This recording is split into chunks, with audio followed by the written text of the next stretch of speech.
చూస్ country delight, live better. ఇప్పుడే country delight app ని download చేసుకోండి.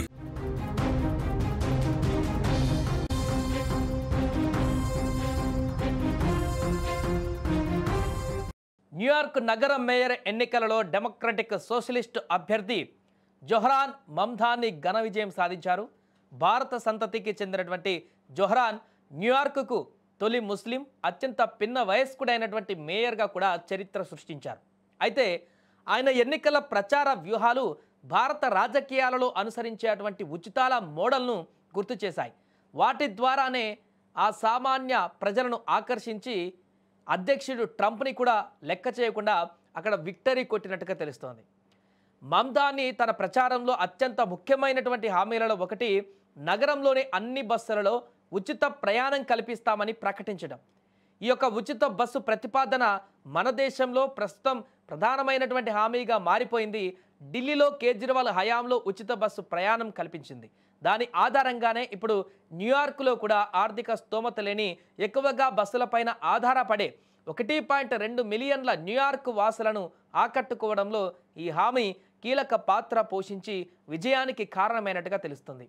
ఉచిత బస్సు పథకానికి డబ్బులు ఎలా సమకూర్చుకోవడానికి సుమారు 8.3 కోట్ల కంటే ఎక్కువ ఆదాయం ఉన్నటువంటి న్యూయార్క్ వాసులపై 2% ఫ్లాట్ పన్ను విధించనున్నారు.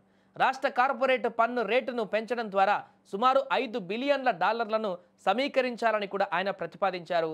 ఈ యొక్క ధనవంతులపైన పన్ను విధానం ద్వారా వచ్చిన డబ్బును ప్రజల సంక్షేమానికి ఖర్చు చేస్తామనే ఆలోచన అందరినీ ఇప్పుడు ఆలోచింపచేస్తోంది.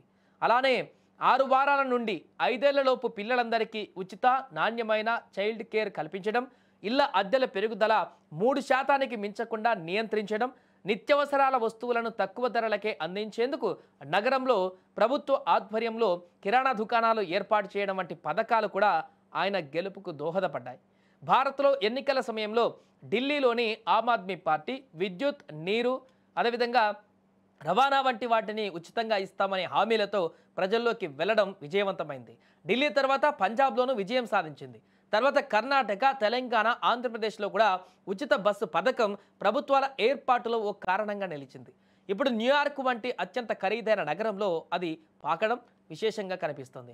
జొహ్రాన్ మమ్దాని గెలుపు అమెరికా రాజకీయాలపైన ఒక ముఖ్యమైనటువంటి ప్రభావాన్ని చూపుతుందని కూడా విశ్లేషకులు భావిస్తున్నారు.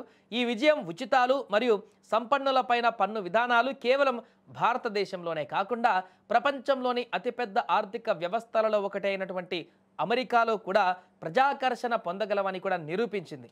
మరి దీనిపై మీరేమంటారో కామెంట్ చేయండి.